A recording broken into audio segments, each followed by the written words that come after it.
Magandang umaga po sa inyong lahat. Nakibukas kayo sa aking muli sa inyong mga Biblia. Babasahin ko po ang teksto natin sa Tagalog Contemporary Bible. Sa 2 Timothy chapter 4 verses 1 to 4. Meron din po akong text diyan. Pwede kayo makisabay sa akin.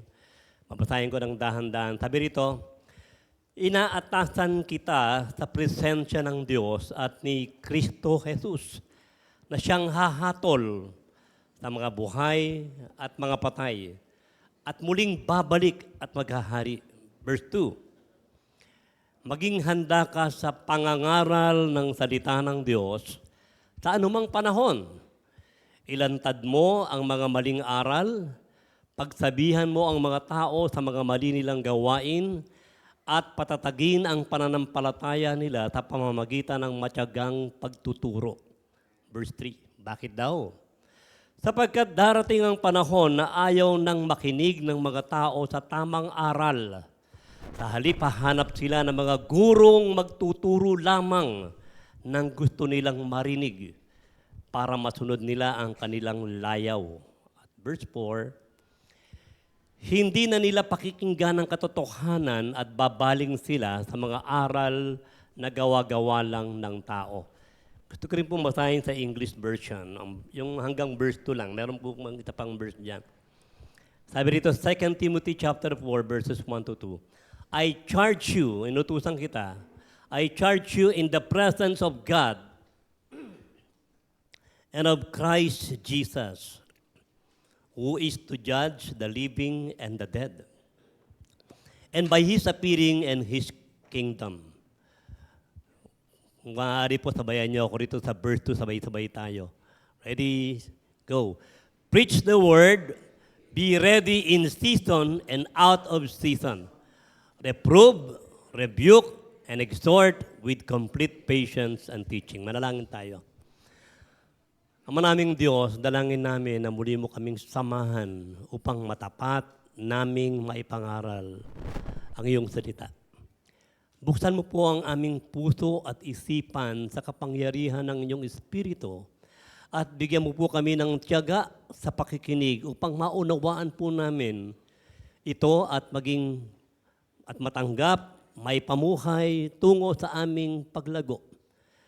Magligtas po nawa kayo sa sino mang nais niyong iligtas at itago mo po ang iyong lingkod sa inyong likuran. Ito po ang aming samo at dalangin sa pangalan ng aming Panginoong Kristo. Amen.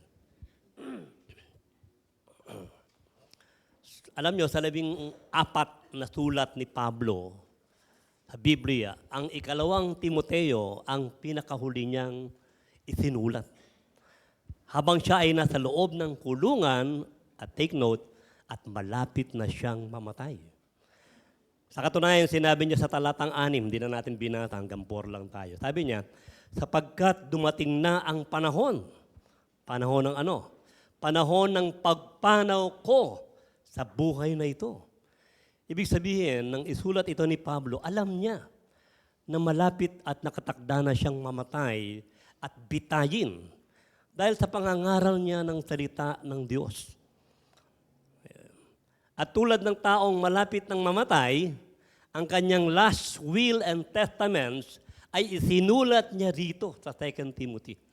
Ito ang pinakamahalagang bagay na dapat niyang ihabilin sa atin at sa mga mangangaral na tulad ni Timoteo. Ano ba ang pinakamahalagang habilin o last will and testaments ni Apostol Pablo? Muli nating basahin sa talatang 1 hanggang 2, pakinggan nyo na lang po. Sabi niya rito, sa harap ng Diyos at ni Kristo, Jesus na darating bilang hari at hahatol sa mga buhay at sa mga patay, inaatasan kita. Ipangaral mo ang salita ng Diyos.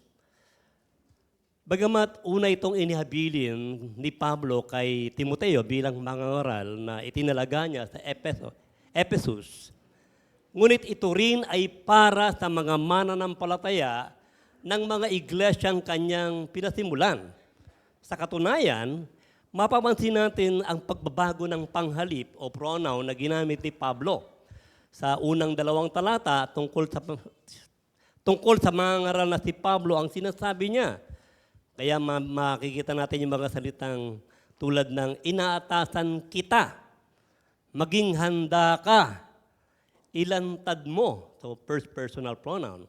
Pagdating sa talatang 3 hanggang 4, ginamit naman niya ang mga panghalip na sila at nila. Tulad ng hahanap sila ng gusto nilang marinig para masunod nila ang kanilang layaw. Tinutukoy naman dito ang mga mananampalataya na nabubuhay sa kanilang kapanahunan. At dahil ito na ang pinakahuling sulat. Ano ba ang gagawin niyo pagka mamamatay na kayo at gagawa kayo ng sulat? Ang ipapaalala niyo ba ay, anak, yung sabi ko sa'yo, maggugas ka ng pinggan. Siguro hindi yun, ano? Yung pinakamahalaga ang iyong sasabihin. Ang pinakahuling sulat ni Pablo, bago siyang bitayin, ito yun. Sulat niya kay Timoteo, inihabilin niya ito kay Timoteo upang, kasi nga mamamatay na siya, si Timoteo naman, na isang mangangaral, ang magsabi nito sa mga mananampalataya.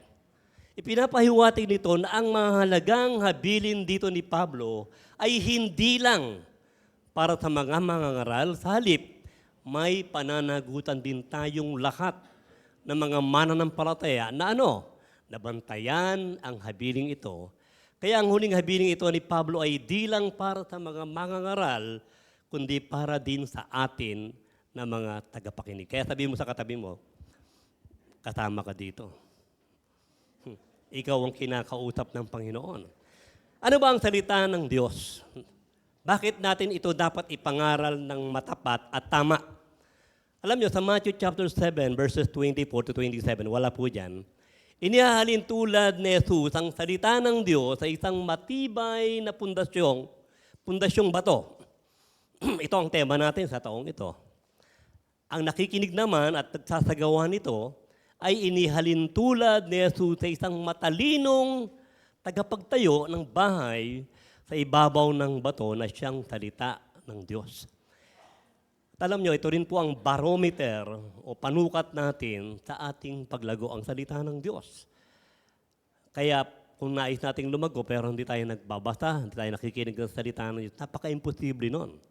Kaya bago matapos ang taong ito, sama-sama nating siyasatin ang ating sarili kung naging matalino ba tayo sa pakikinig at pagsasabuhay ng salita ng Diyos na ating napapakinggan sa halos 52 linggo sa taong to. Ito po yung pang 52 linggo. Tanong ay sa pagdaan ba natin sa mga malalaking bagyo, baha ng mga problema at pagsubok sa buhay, sa taong ito, nakaranas ka ba ng pagbagsak o panghihina o matibay ka pa rin nakatayo dahil naging matalino ka sa pakikinig at pagsasabuhay ng salita ng Diyos.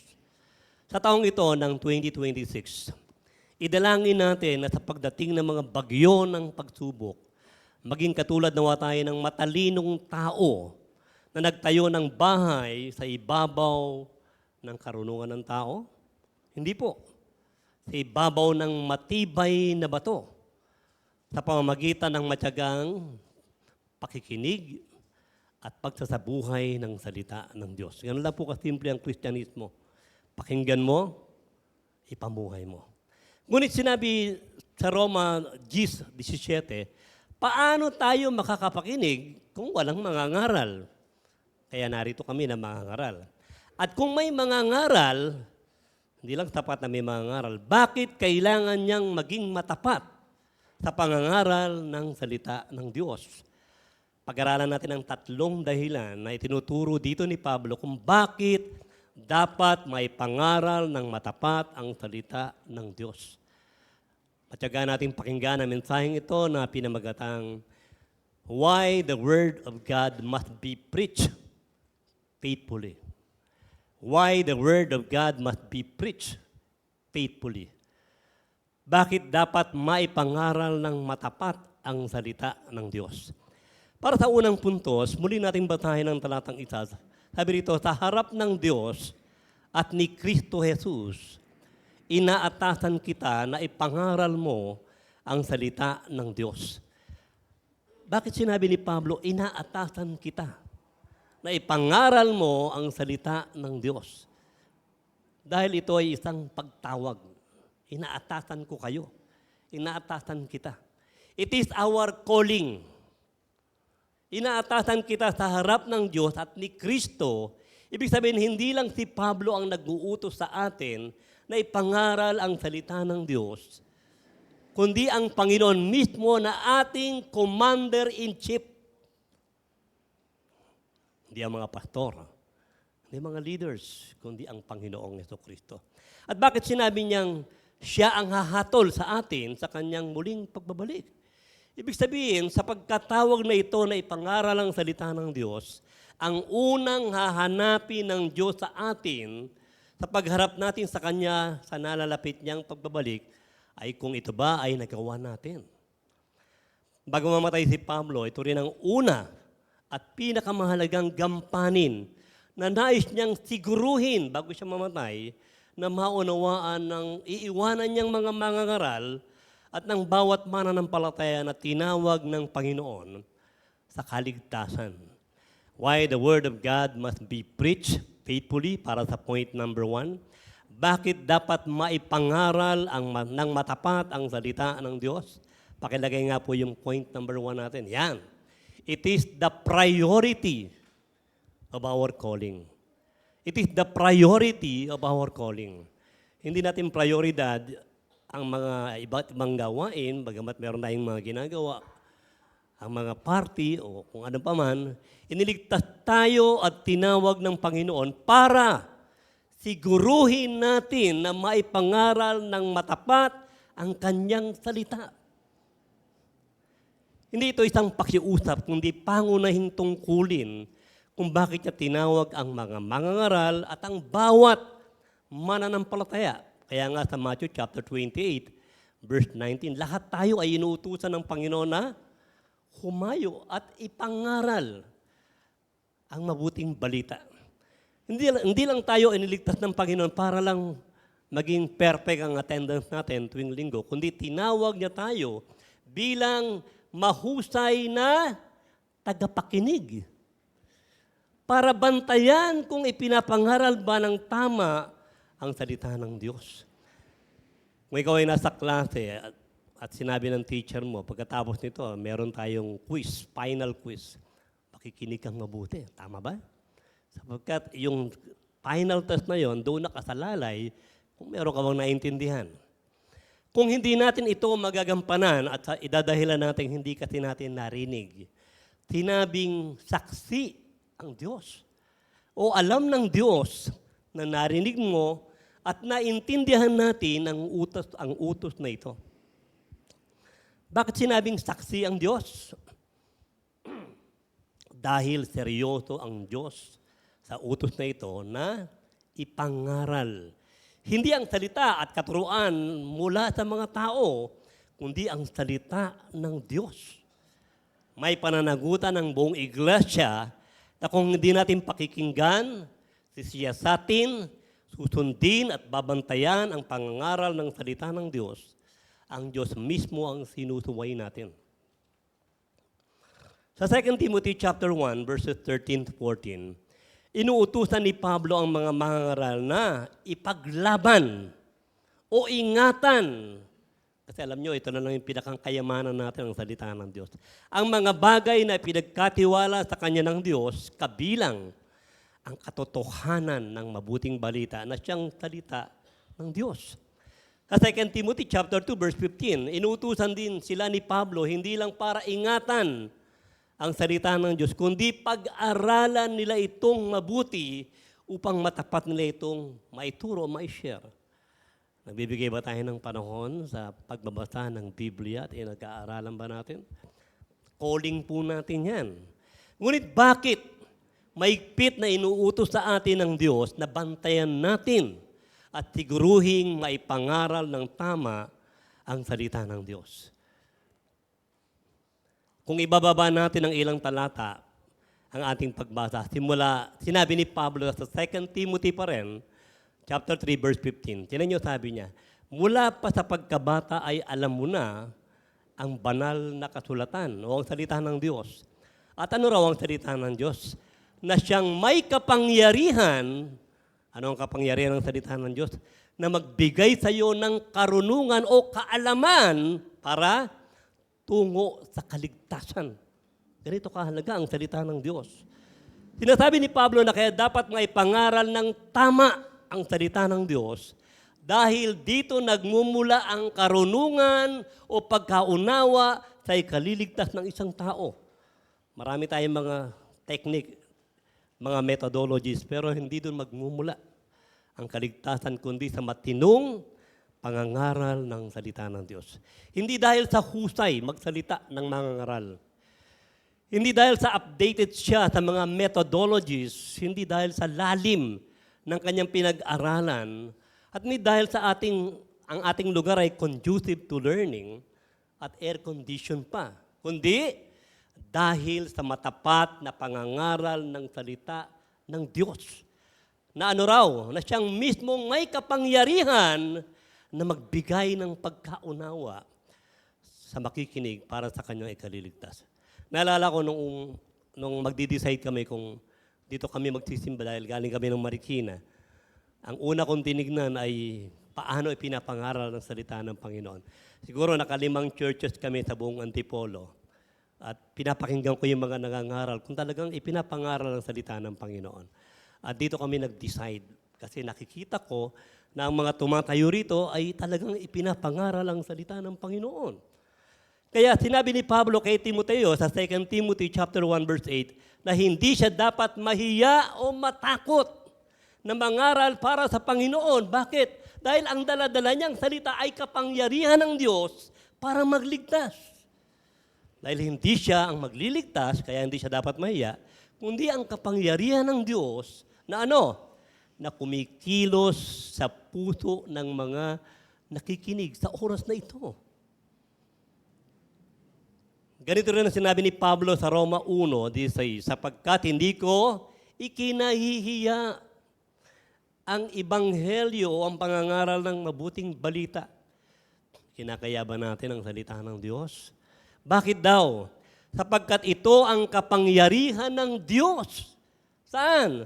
Sa ikaliligtas ng bawat sumasampalataya, unay sa mga Hudyo at gayon din sa mga Griego. At sa paanong paraan ng pangangaral tayo tinawag ng Panginoon? Una, kung babalikan natin yung teksto natin, sinabi ni Pablo, ipangaral mo ang salita ng Diyos, ipangaral mo ang salita ng Diyos. Period. Ito lang ang tanging paraan na pinili ng Diyos, ang pangangaral. Ang salitang ipangaral ay nagmula sa salitang Griego na ang kahulugan sa English ay to herald, to proclaim publicly. Katulad ng ginagawa natin ngayon. Alam nyo, nung araw, kapag may nais ipahayag ang hari sa madla, tinatawag niya ang isang alipin na kung tawagin ay herald o mangangaral. Para ano? Para magkwento? Hindi po. Para i-entertain o pasayahin ng mga taong makikinig? Hindi po. Kundi tinawag siya para matapat at matapang na ipahayag niya sa mga tao ang mensaheng nais iparating ng hari. At ano ang mensaheng dala niya? Ipangaral mo ang alin? Ang salita ng Diyos. Wala siyang ibang mensaheng dala, kundi ang mensahe o salita lang ng hari. Hindi siya mangangaral gamit ang mga sariling pagkaunawa. Hindi ang makabagong kaalaman ng psychology at philosophy para lang maging appealing sa makikinig ang dala niyang mensahe, kundi tanging ang matapat na pangangaral ng salita ng Diyos, period. Hindi niya iniisip kung sino ang matutuwa at masasaktan sa mensaheng sasabihin niya dahil siya ay isang alipin lamang na napag-utusan ng hari. Tinawag siya hindi upang gamitin lang ang salita ng Diyos, kundi ang ipangaral ito. Bakit ko nasabi yun? Dahil halos lahat, alam niyo ba, maging ang kulto ay gumagamit ng salita ng Diyos sa pangangaral. Ngunit ang malungkot, matapos itong basahin, i-quote at gamitin, hindi ito ipinaliliwanag at ipinangangaral ng tama. Kaya karugtong ng utos na ito, sinabi ni Pablo kung paano dapat maipangaral ng matapat at tama ang salita ng Diyos. Paano nga ba? Una, sinabi ni Pablo sa talatang 2. Pakinggan natin ito dahil tayo yung magiging bantay. Ipangaral mo ang salita ng Diyos, ano sabi niya? Napapanahon man o hindi. Ibig sabihin, angkop man sa okasyon o hindi. Hindi tayo tinawag ng Panginoon na mangaral para lang gawin natin katanggap-tanggap sa sitwasyon o okasyon ng ating pangangaral. Although hindi masama yun. Nakalipat na ang Pasko, ngunit dama pa rin natin ang panahon ng Kapaskuhan. At alam natin na ang angkop na mensaheng ating inaasahan ay tungkol pa rin sa Christmas season. At di naman masama yun. Pero sa tekstong ating binasa, sinabi ni Pablo, I charge you, inuutusan kita in the presence of God and of Jesus Christ to preach the word, be ready in season and out of season. Ipangharal mo ang salita ng Diyos, napapanahon man o hindi. Angkop man sa okasyon o hindi. Sinasabi ni Pablo na ang final o final na panggagalingan ng utos o mandato ng isang mangangaral, kung kailan at kung ano ang dapat niyang ipangaral ay walang iba, kundi ang Diyos o si Kristo. Hindi ang panahon o okasyon, hindi kung ito ay in sa panahon o hindi. Kaya nga sinabi niya, I charge you, inuutusan kita in the presence of God and of Christ Jesus na siyang mismong tumawag sa Kanya para mangaral. Kaya mapapansin nyo na hindi tungkol sa Pasko ang mensaheng pinapangaral ko ngayon kasi in or out of season. Ikalawa, idinagdag pa ni Pablo, in season or out of season, reprove. Sa Tagalog Contemporary Bible, sabi rito, huwag kang matakot na ilantad ang mga maling aral, may magagalit man o wala. Ikatlo, rebuke o pagsabihan mo ang mga tao sa mga mali nilang gawain, may masasaktan man o wala. Bakit? Ang Diyos ang nangungusap. Kami ay mensahero lamang. At ikaapat, exhort o patatagin mo ang pananampalataya nila sa pamamagitan ng matyagang pagtuturo, may matyagamang makikinig o wala. Bakit? Bilang ilustrasyon, alam niyo sa John chapter 6, sumusunod kay Jesus ang mahigit sa 20,000 katao. At matapos gumawa ng himala si Jesus at matapos makatanggap ng kagalingan at pagpapala ang mga tao, alam niyo ginawa ng mga tao? Sinabi sa talatang 14, tinangka nilang agawin si Jesus at gawing hari. Ngunit dahil gusto lang nila si Jesus para gawing hari na na magbibigay ng lahat nilang pangangailangan, nakita niyo, nagpagaling siya, yung ilang tinapay, ginawa niyang nakakain yung mahigit 20,000. Tapos meron pang natirang 12 kain. Paano nangyari yon? Kaya naisip nila, ito yung Mesiyas, ito yung hari. Halika, kunin natin at gawin natin siyang hari. Pero nang maramdaman ni Jesus na mali ang motibo nila sa pagtanggap sa Kanya ng mga tao, sa verse 15, iniwan sila ni Jesus. Gusto ba natin huwag tayong iwanan ng Panginoon? Kailangan maging tama ang motibo natin. Bakit tayo nagsisimba, nakikinig ng Kanyang salita? Ngunit, hindi umuwi ang mga tao, kundi doon na natulog ang karamihan. Kaya kinabukasan, hinanap na naman nila si Jesus. At nang makita nila ito sa kabilang ibayo ng lawa, alam nyo, nirebuke sila ni Jesus. Sabi ni Jesus, alam ko kung bakit nyo kayo hinahanap.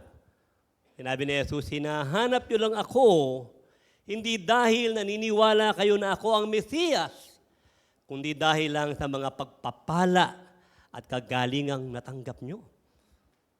Masakit ba yon? Hindi. Masakit yun. Pero diretso ang Panginoon.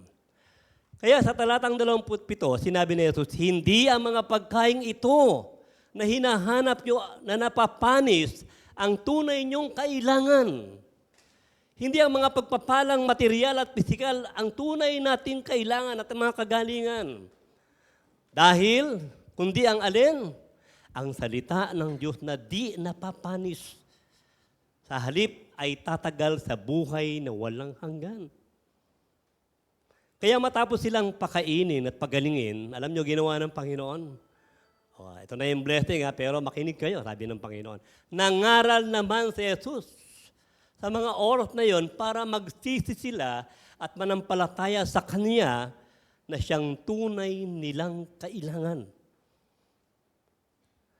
Ngunit nang marinig nila ang masakit na katotohanan ng Kanyang salita, sinabi ng marami niyang alagad, sumusunod na sa Kanya itong mga to. Sa verse 60, sabi nila, pakinggan niyo yung sabi nila, mabigat ang pananalitang ito. O ang pangangaral na ito. Ito pa sabi nila, sino ang makakatanggap nito? Ibig sabihin, naintindihan nila ang salita ng Diyos. Kaya lang hindi nila matanggap. Masakit eh. Kaya nang makita ni Jesus na nasaktan sila, sinabi ni Jesus sa talatang 61, dahil barito'y tatalikuran niyo ako? Ulitin ko, sabi ng Panginoon. Dahil barito'y tatalikuran niyo ako? Pagdating sa talatang 66, sabi rito, mula noon, marami sa kanyang mga alagad. Alagad na ito, ang tumalikod. Bakit? Wala bang pagpapala? Meron.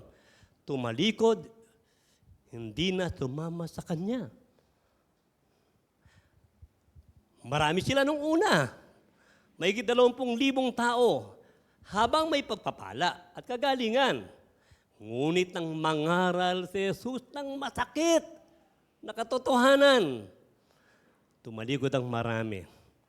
At naiwan lang yung totoong sumusunod at nagmamahal kay Jesus. At kayo yun. Kayo yung naiwan dito. May pagpapala man at may kagalingan man o wala. Marami na bang nagsimba rito at wala? Nasaktan si Jesus sa pagtalikod ng kanyang mga alagad. Kaya nasabi niya sa talatang 67, tinanong niya yung 12 natira.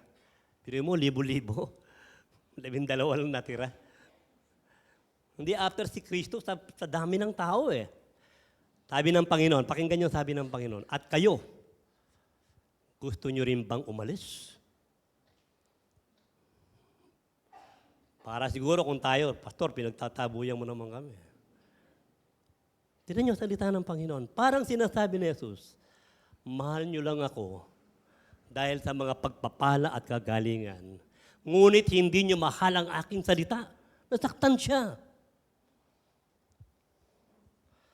Nangaral ang Panginoon sa harap ng mga taong umaamin ng kasalanan, nagsisisi at naligtas. Ngunit nangaral din siya sa harap ng mga naturingang Kristiyano sa John chapter 6, sa mga relihiyosong Pariseo, sa mga Saduceo at maging kaharapan ni Pilato. Ngunit, hindi niya pinalabnaw. Hindi niya ginawang katanggap-tanggap o appealing sa pandinig ng marami ang kanyang pangangaral kahit anuman ang sitwasyon at panahon. Bakit? Dahil nagtitiwala siya sa salita ng Panginoon. Kaya nga sinabi ng Panginoon sa kanyang mga alagad, sa John chapter 15 verse 20, kung paanong inusig nila ako, ay uusigin din nila kayo dahil sa kanyang pangangaral. Kaya nga, pinako si Kristo dahil maraming naghalit sa Kanya. Sinasabi ng Panginoon na huwag nating asahan na palaging katanggap-tanggap ang ating pangangaral. Tinawag niya tayo para matapat na ipangaral ang Kanyang salita, may masasaktan man o wala. Bakit? Dahil ang kapangyarihan ng Kanyang salita na naipapangaral ng tama at matapat, ang siyang tanging may kakayahang magligtas ng totoo. Doon kumikilos ang Espiritu sa ating buhay. Why the Word of God must be preached faithfully? Bakit dapat may pangaral ng matapat ang salita ng Diyos? It is the priority of our calling. It is the priority of our calling.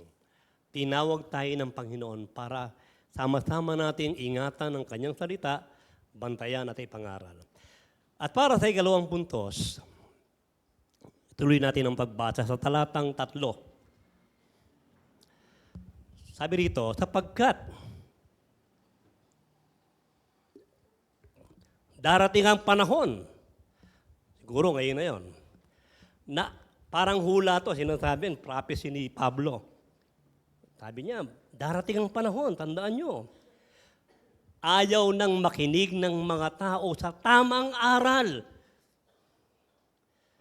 For the time is coming when the people will not endure sound teaching or doctrine. Ano ibig sabihin ng sound teaching or doctrine? Ang salitang sound ay mula sa Griegong salita ng ibig sabihin ay uncorrupted, pure, holy, at ito ang isa pang layunin kung bakit kailangang ipangaral ng matapat ang salita ng Diyos. Hindi lang para tayo matuto, kundi para tayo pabanalin ang mga mananampalataya to purify the church. Ganito ang sabi ng Biblia sa 2 Timothy chapter 3 verse 16. Nasa Timothy pa rin tayo, ang lahat ng kasulatan o ang salita ng Diyos ay kinasihan ng Diyos. Alam niyo po, ibig sabihin ng kinasihan, hiningahan ng Diyos. Kapag binabasa na, tinuturo natin ang salita ng Diyos, alam niyo yung hininga ng Diyos? Yan yung kanyang espiritu. Habang ipinapangaral natin ang tamang salita ng Diyos, kumikilos ang espiritu sa puso ng mga nakikinig. At ano raw mangyayari? Kapag ginawa raw natin ito, magagamit ito sa pagtuturo ng katotohanan, sa pagtatama sa maling katuruan, sa pagtutuwid sa likong gawain, at sa pagsasanay para sa matuwid na pamumuhay sa puro, malinis o banal na pamumuhay. O sa madaling sabi, ang purpose of preaching the Word of God is to sanctify or to purify the church. Why the Word of God must be preached faithfully? Bakit dapat may pangaral ng matapat ang salita ng Diyos? Para sa ating point number 2, paki-plus po. Sabi natin kanina, it is the priority of our calling. At sa point number 2, it is to purify the church. Ang pabanalin ng iglesia ay layunin ni Jesus. Matapos tayong iligtas bilang kanyang iglesia ng kanyang pakakasalan, alam niyo ba yon? Sa langit, pagkatapos tayong i-rapture, merong ikakasal tayo ng Panginoon. Ang point doon ay hindi, katulad ng ikinakasal, hindi ka na kailanman mahihiwalay sa Kanya. At sabi sa Ephesians chapter 5, verse 26, bago mangyari yon, upang ialay ito o ang iglesia sa Diyos. Iaalay tayo sa Diyos. Ano ba yung iniaalay? Siyempre, yung malinis na malinis. Matapos linisin sa pamamagitan ng paghuhugas ng salita. Habang tayo nakikinig, nililinis tayo ng Panginoon. At anong ginagamit niya? Ang salita ng Diyos. Upang ang iglesia ay maiharap niya sa kanyang sarili kay Kristo na walang anumang dungis, banal at walang kapintasan tulad ng babaeng kanyang pakakasalan. Nakakita kayo ng mga kinakasal, di ba? Matapos pumasok ang lahat, eto na, papasok na yung bride. Ang ganda-ganda ng bride. Ang linis-linis ng damit niya. At iyaharap siya sa kanyang groom kay Kristo. Ganun tayo inihahanda ng Panginoon.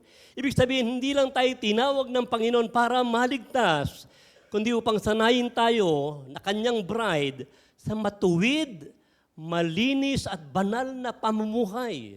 To purify or to sanctify hanggang maging kawangis tayo ni Kristo. Ngunit iyan ay magaganap lamang sa pamamagitan ng matapat na pakikinig at matapat na pangangaral ng salita ng Diyos na nalilinis sa atin. Bukod sa hindi na sila nakikinig ng tamang aral, sinabi pa rito sa verse 3, hahanap sila ng mga gurong magtuturo lamang ng gusto nilang marinig. At ganyan ang nangyayari sa maraming mga churches. Panay namang doktrina tong pastor na to eh. Panay namang rebuke. Maghanap naman tayo ng motivational speaker. Naghahanap sila ng mga gurong magtuturo lamang ng gusto nilang marinig. Kung nasasaktan kayo sa mga mangangaral dito, magpasalamat kayo. Kasi yan ang paraan ng Panginoon. Gusto nilang marinig para masunod nila ang kanilang layaw. Sinasabi ni Pablo na kaya dapat maipangaral ng may katapatan ng salita ng Diyos. Dahil darating ang panahon, hula na to, at ngayon na to nangyayari, na hindi na matatagalan ng mga tagapakinig ang pangangaral ng matitinong turo o pure doctrine na patuloy nalilinis sa atin. Sa English version, ganitong sabi, verse 3, they will collect for themselves more and more teachers who will tell them what they're itching to hear. What they are itching to hear. Ano ibig sabihin ng itching to hear?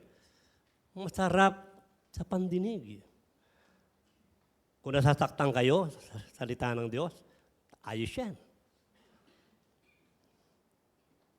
Ibig sabihin, imbis na matyagang pakinggan ang mga naturingang Kristiyano, ang matitinong turo na lilinis at magpapalago sa kanila, darating daw ang panahon na magiging boring sa kanila ang pakikinig ng preaching na matitino. At anong gagawin nila pag naging naboring sila? Verse 3, sa halip hahanap sila ng mga gurong magtuturo lamang, ano sabi rito? Nang gusto nilang marinig. Tinamaan na naman ako, pastor. Salamat ka. Kinakausap ka ng Panginoon. Yung walang rebuke, yun ang gusto namin. At para daw para masunod nila ang kanilang layaw o ang kanilang makasalanang pagnanasa. Alam niyo, minsan maraming mga churches, ang daming umaten. Alam niyo kung bakit? Hindi mapapansin doon yung buhay nila. Walang pakialam. Sa dami namin, hindi mo na malalaman. Minsan, kaugnay nito, sinabi pa ni Pablo sa 1 Timothy chapter 4, verse 1, maliwanag ang sinasabi ng Espiritu, pakinggan nyo, sa huling araw.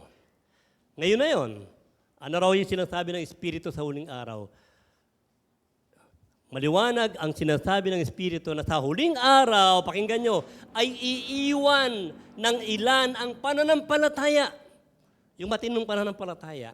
At ano raw ang gagawin nila? Susunod sila sa mga mapanlinlang na espiritu at sa mga katuruan ng mga demonyo. Ako, meron palang mga katuruan ng demonyo. Gumagamit din ng Bible ang demonyo. At alam niyo, mas marami pa siyang alam na verse sa atin. Kaya pakaingat tayo. Ipinahayag ng Biblia na sa mga huling araw, kung hindi tayo mangangaral ng matino at hindi tayo magbabantay, ano raw ang mangyayari? Mas magiging masigasig sa pagtuturo ang mga mapanlinlang na espiritu patungkol sa katuruan ng demonyo. Kaya hindi como Bible ang ginagamit ng isang tao. Hindi como may dala siyang Bible, tama na yon. Pakinggan natin ang sasabihin niya. Dahil maging ang mga kulto, Bible ang hawak nila. At sa 2 Timothy chapter 3 verses 1 to 4, tatapot alamin mo ito na sa huling araw, bakit daw kailangang may pangaral ng matino ang salita ng Diyos? Sa huling araw ay darating ang panahong mapanganib. Anong tawag sa panahon natin ngayon? Panahong mapanganib. Bakit? Verse 2, sapagkat ang mga tao ay magiging maibigin sa kanilang sarili. Walang iniisip kundi ang sarili nila. Maibigin sa salapi. Mayayabang. Aray ko. Masuwayin sa mga magulang. Verse 3, walang katutubong pag-ibig, walang pagpipigil sa sarili, hindi mga maibigin sa mabuti. Verse 4, mga matitigas ang ulo, mga maibigin sa kalayawan, kaysa mga maibigin sa Diyos. Ang Bible ang may sabi niyan, hindi ako. Sa ayaw at sa gusto natin, tayo ngayon ay nasa huling bahagi na ng huling panahong sinasabi ng Biblia. Kaya parang damdam na natin talagang tayo na yung pinakang huling bago dumating ang Panginoon. Napansin niyo ba? Kung paano linlangin na mga mapanlinlang na espiritu, maging sa mga telebisyon, maraming nangangaral, ang mga tao, lalo na ang mga kabataan, bantayan natin sila. At ako, natutuwa ako kay Pastor Marvin, kung paano niya bantayan ang mga kabataan. Nakikita ko yon. Kay Pastor Pidge, tulad ng sabi ng Biblia, mahihilig ang tao ngayon, saan? Sa kalayawan. Para ilayo, saan? Sa paglago. Katunayan, mas marami ang naglalaan ng mas maraming oras, lakas at talino sa kalayawan, tulad ng labis na pagpi-Facebook, labis na YouTube, labis na Mobile Legend, labis na paglalaboy sa mall, labis na panonood ng sine, labis na kasiyahan sa barkada at immoralidad. Lahat ay labis. Pero, pagbasahin mo ng Biblia, hilingin mong manalangin, hilingin mong makinig ng pangangaral at matinong katuruan ng buong husay. Labis din ba? Gaano sila katyaga sa pagbabasa ng Biblia? Sa pananalangin araw-araw at pakikinig ng sermon nang hindi sila naboboring. Kapag nakatagpo tayo ng mga kabataang ganyan, na nagiging masipag, magpasalamat tayo. Bagamat may mga bagay tayong ginagawa na hindi naman masasabing kasalanan, pero pakaingat tayo dahil sinabi ni Pablo na maaari tayong madaya sa ganitong pangangatwiran. Hindi naman kasalanan yan eh. Sinabi ng 1 Corinthians chapter 6 verse 12, may magsasabi, malaya akong makagagawa ng kahit ano, ngunit ang sagot ko naman ay hindi lahat ng bagay ay nakabubuti. Kahit na hindi ito kasalanan, sabi ni Pablo. Sinuloy pa niya, maaari ko ring sabihin, maaari akong gumawa ng kahit ano. Wala nang kasalanan na maaaring makalipin sa atin. Ngunit, anong warning ni Pablo?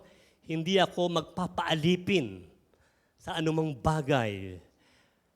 Bagamat sinasabi nito na huwag tayong maging judgmental o maging dogmatic sa mga ginagawa ng iba, na hindi naman kasalanan, totoo naman, no? Sa ating paningin, ngunit may warning ang Biblia. Anong warning ng Biblia? Kahit hindi iyan kasalanan, kapag hindi na yan nakabubuti, kapag inaalipin ka na nito at pinaglalaanan mo na ito ng mas mahalagang oras, lakas at talino na parang ginagawa mong Diyos, hindi na ito tama. At ito ay nagiging kasalanan na rin. Hindi ko sinasabi yung mga trabaho natin, no? Kailangan natin yan para mabuhay. Maging sa loob ng iglesia, pinapayagan natin gawin ang ilang bagay dahil hindi naman kasalanan. Pero ang malungkot, sa banda pa roon, dahil nakasanayan na, nagiging doktrina na ito, kahit na hindi na nakatutulong at nakapagbibigay ng lugod sa Diyos. Halimbawa na lang, alam niyo ba, nung ika-19 na siglo, pagsapit ng 19th century, pagsulpot ng psychology, nagbago ang pananaw ng marami sa kung ano ang tono ng pangangaral ang magiging katanggap-tanggap sa nakararami. Bagamat hindi lahat ng tinuturo ng psychology ay mali, ngunit itinuturo nito na ang tao daw ay likas na mabuti. Na kaya daw ito nagiging masama ay hindi dahil sa kanyang sarili, kundi dahil lang daw sa mga taong nakapaligid sa kanya. Ikaw ang may kasalanan, kaya siya nagkakasala. Yan ang sinasabi ng psychology. Ngunit yan ay isang malaking kasinungalingang natatago sa likod ng psychology. Dahil hindi ganyan ang tinuturo ng Biblia. Sinasabi ng Biblia na ang tao ay likas na makasalanan mula pa sa kanyang pagsilang. Hindi siya biktima. Kawawa naman siya. Hindi siya biktima kaya siya nagiging masama tulad ng tinuturo ng psychology. Sa halip nagiging masama siya, hindi lang dahil sa mga taong nakapaligid sa kanya, kundi likas sa kanya o sa bawat tao ang pagiging makasalanan. At dahil sa pananaw na ito, ang tao ay likas na mabuti. Itinuturo ng mga makabagong mangangaral na hindi mo dapat sawayin ang kasalanan. Sa iyong pangangaral, dahil makaka-open ka raw sa damdamin ng tao at iisipin niyang siya'y masama. Alam niyo ba ang number one paraan para kailanganin ng tao ang Diyos? Makita niyang siya'y makasalanan. Dahil kung hindi niya makikitang siya'y makasalanan at masama, hindi siya maghahanap ng tagapagligtas. At yun ang tinuturo ng Biblia. Maging sa eskwelahan at sa mga lipunan ay ganyan ang tinuturo. Bawal pagalitan o ma-offend ang bata. Ako po ay isang guro. Kaya anong uri ng kabataan ang mayroon tayo ngayon? Mabuti na lang, may mga magulang na nagtuturo. Anong uri ng kabataan mayroon tayo ngayon sa buong lipunan? Mahihina, marurupok, mapupusok, lumaki sa layaw, ayaw ng sinasaway, rebelde, hindi masunurin sa magulang. Kapag nandiyan ang magulang sumusunod, pag wala na, hindi na. Kaya hindi rin sila nagiging masunurin sa Diyos. Ngunit sa ayaw man natin o sa gusto, likas na offensive o masakit ang salita ng Diyos. Kung paanong likas tayong nasisilaw sa liwanag, kaya nagtatago. Ganun din tayo na o-offend sa liwanag ng salita ng Diyos. Habang lumalapit ka sa liwanag, habang papalapit ka ng papalapit sa ating Panginoon, na siyang liwanag, nakikita mo yung mga pileges mo. Nakikita mo yung mga pangit sa'yo. Kaya ang gagawin natin, lalayo tayo para hindi natin makita. At kapag lumayo ka sa katotohanan, mapapahama ka. Kaya ang tinatawag ng Biblia ang salita bilang double-edged sword. Tulad ng tabak na humihiwa at tumatapya sa ating mga kasalanan. Bakit? Para linisin tayo. To purify us. Ang sabi ni Jesus sa John chapter 15 verse 2, ang bawat sanga na nagbubunga ay nililinis niya upang lalong magbunga. Ikinumpara tayo ni Jesus sa mga sanga. Tulad ng mga puno, kailangan mong tapyasin ang mga sanga na hindi para siya saktan, kundi upang lalo siyang mamunga at lumago. Ang mga magulang, pinapagalitan tayo, hindi para tayo saktan, kundi para tayo ilayo sa kasamaan. Ganon din ang salita ng Diyos. Maraming masasakit na salita ang Panginoon sa Biblia na hindi para saktan ang kanyang mga alagad at tagapakinig, kundi upang ituwid sila at linisin ang kanilang pagkatao. Dahil para sa Panginoong Yesus, wala nang hihigit sa tunay na pagmamahal, kundi sa pamamagitan ng pagsasabi ng katotohanang magpapalaya sa atin sa kadiliman ng kasalanan. Open rebuke is better than secret love. Open rebuke, sabi ng Bible, is better than secret love. Alam niyo, ang unang mangaral sa Jesus sa Mark chapter 1 verse 15, hindi magandang pangaral niya. Sinabi niya kagad sa mga tao, magsisi kayo ng inyong mga kasalanan at manampalataya kayo sa akin. Repent and believe. Sakit naman nun. First preaching ng Panginoon yon. Sa Luke chapter 9, verse 23, sinabi niya sa lahat, kung ang sino mang tao ay ibig tumanggi sa akin, ay tumanggi sa kanyang sarili. Deny yourself. Pasanin mo ang krus, sumunod ka sa akin. Sa mas maraming pagkakataon, offensive at matigas ang pangangaral ni Kristo. Bakit? Upang palambutin ang ating matitigas na puso. Kaya kung magiging malambot tayo sa pangangaral, mananatiling matigas ang puso ng karamihang tagapakinig. Kaya kailangan nating maipangaral ang masasakit na katotohanan ng salita ng Diyos na lilinis at magpapalambot sa matigas nating puso. Anong sabi ng Panginoon kay Jeremiah? Ang salita mo ay tulad ng martilyo. Like hammer. Anong ginagawa ng hammer? Masakit yun. Like fire. Ano ang trabaho ng fire? Para linisin tayo. Tanggalin yung mga impurities natin. Sa kabilang banda, bagamat inutusan tayo ng Biblia na sumaway at magtuwid sa kasalanan sa ating pangangaral, huwag tayong hihinto doon. Dahil sabi rito, palakatin mo rin ang kanilang loob. Encourage them. Sa pamamagitan ng ano? Ito pa rin, matyagang pagtuturo. Tiyagain mo. Hanggang sa maunawaan niya. Tanong, matyaga pa tayo? Sa mga anak natin, kung hindi tayo magiging matyaga sa pag-uulit-ulit, hindi niya matututunan yun.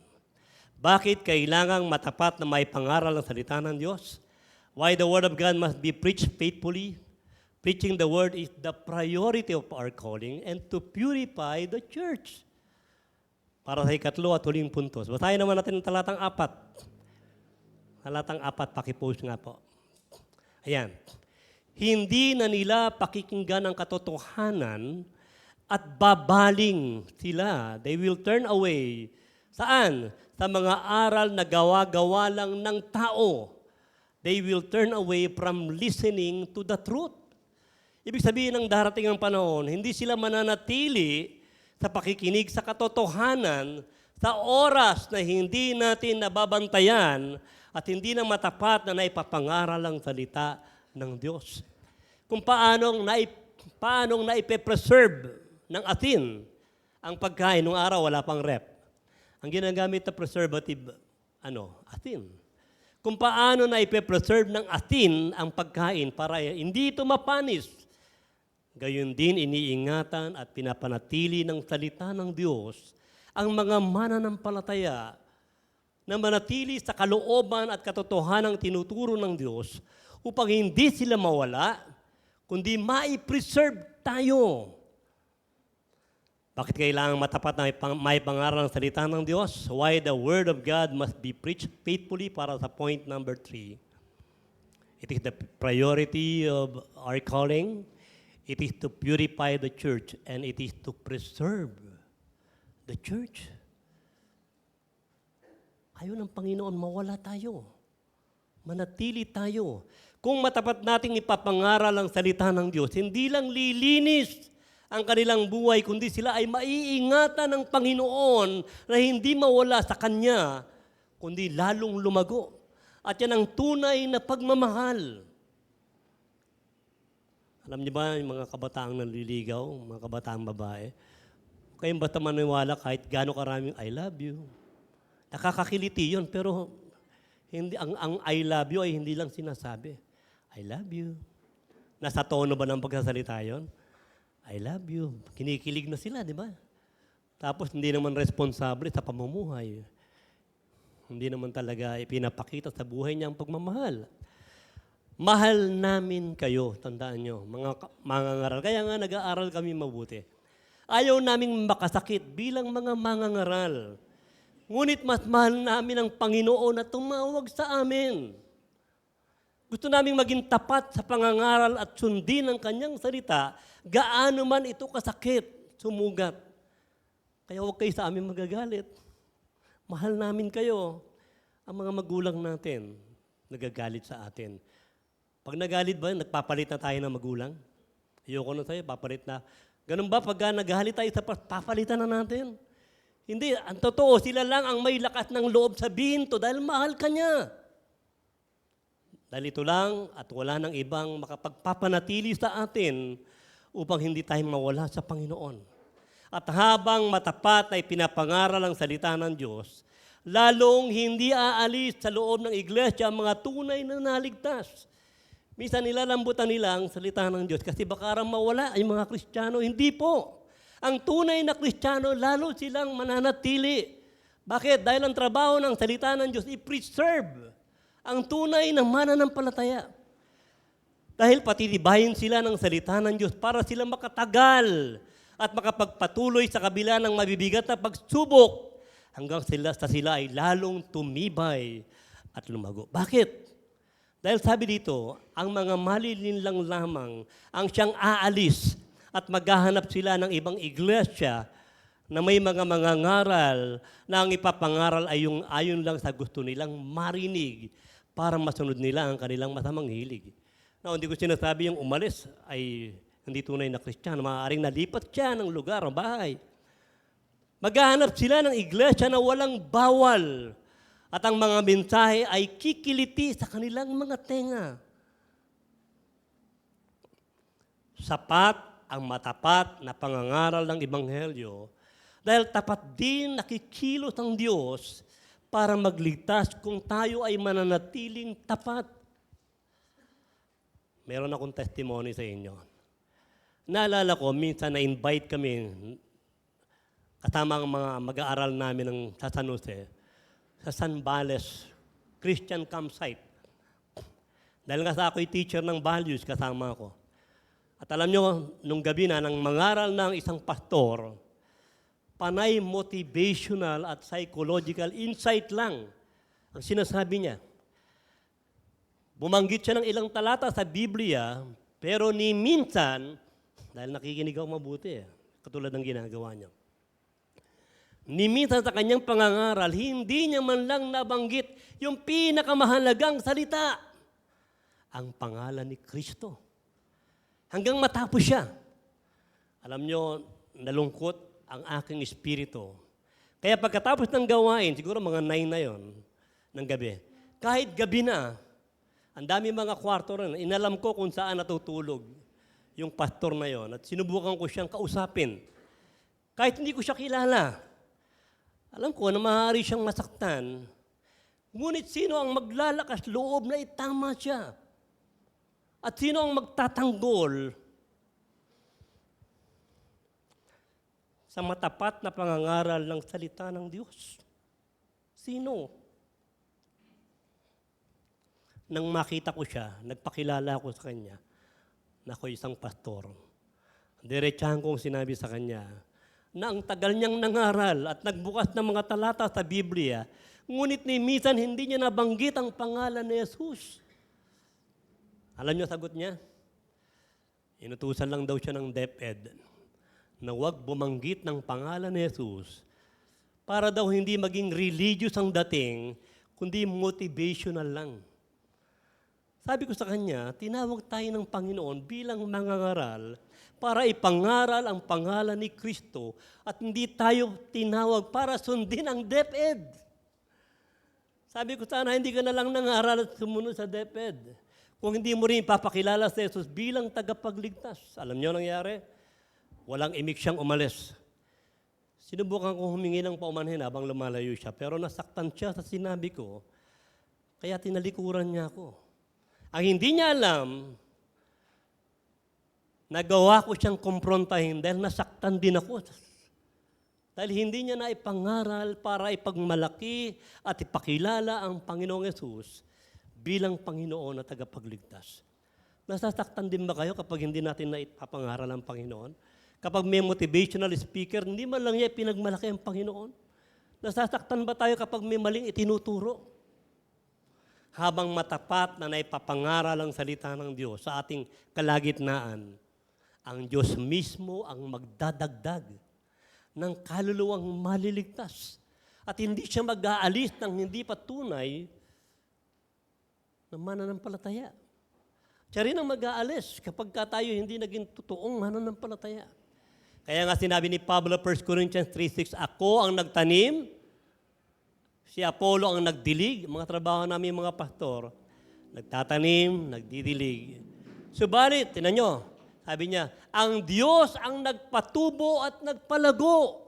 Kaya kayo narito, hindi dahil sa pangangaral lang ng pastor, kundi dahil sa salita ng Diyos na inyong napapakinggan, ang Diyos ang nagpalago sa inyo.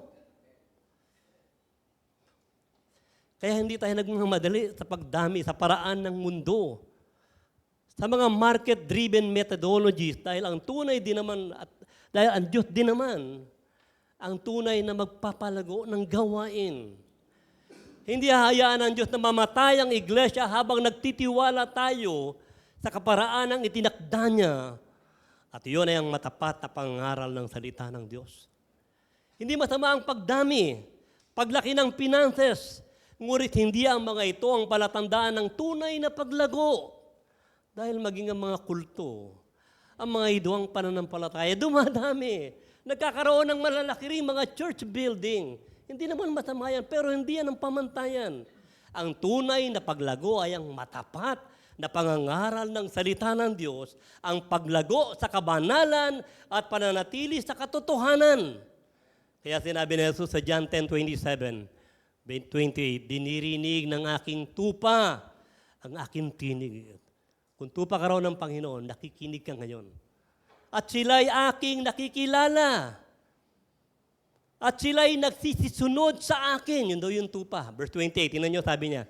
At sila'y binibigyan ko ng walang hanggang buhay. At tingnan nyo yung pangako ng Panginoon. At kailanmay hindi sila malilipol. Hindi sila aagawin ng sinuman sa aking kamay. Sino mag-iingat sa'yo? Hindi ang church na to, ang Panginoon. Walang makakaagaw sa'yo. Dahil iingatan ka niya habang nakikinig ka sa matinong pangangaral ng salita ng Diyos. Sinasabi ni Jesus na habang nakikinig at sumusunod tayo sa salita ng Diyos na matapat na naipapangaral, ano sabi niya? Iingatan niya ang kanyang mga anak sa kanyang kamay. Tanong, sino makakaagaw sa atin sa kamay ni Kristo? Anong kapangyarihan ang makakaagaw sa iyo? He will preserve the church. Mga kapwa ko mga ngaral, mga tagapanguna, mga kapatid, nakikiusap kami. Tulungan niyo kami na patuloy namin maipangaral ang salita ng Diyos ng may katapatan. Ang hindi namin ikinahiya. Sa halip, ingatan natin ito, ipanalangin natin, pag-aralan nating mabuti upang ating maituro at maipangaral ng tama sa mga taong ipinagkatiwala sa atin. Bakit kailangan matapat ng maipangaral ng salita ng Diyos? Balikan natin uli ang tatlo. Why the Word of God must be preached faithfully? Number one, it is the priority of our calling. Tinawag tayo para dito. Pangalawa, kaya kailangan, it is to purify the church. Ito lang ang tanging paraan para pabanalin tayo ng Panginoon na kanyang pakakasalan. At pangatlo, to preserve the church para hindi ka mawala, para manatili tayo hanggang sa kanyang muling pagbabalik. Manalangin tayo. Ang manaming Diyos, nagpapakumbaba po kami sa inyong harapan. Gabayan niyo po kami na mga mangaral sa tulong ng inyong Espiritu upang maipangaral namin ang inyong salita ng buong katapatan. Gawin niyo rin kaming tapat sa pakikinig at pagsasabuhay nito para sa aming paglago sa kabanalan at upang makapanatili kami bilang iyong iglesia sa iyong kalooban. Tinitiwala po namin sa inyo ang paglago ng iglesyang ito sa pamamagitan ng matapat na pangangaral ng inyong salita at pagpalain niyo ang iglesyang to para maipatayo namin ang mas malaking lugar para doon namin higit na maipangaral ang iyong salita. Magligtas po nawa kayo sa mga oras na ito. Sa nais yung iligtas na po ang aming samodalangin sa pangalan ng aming Panginoong Kristo, ang lahat ay magsabi ng Amen.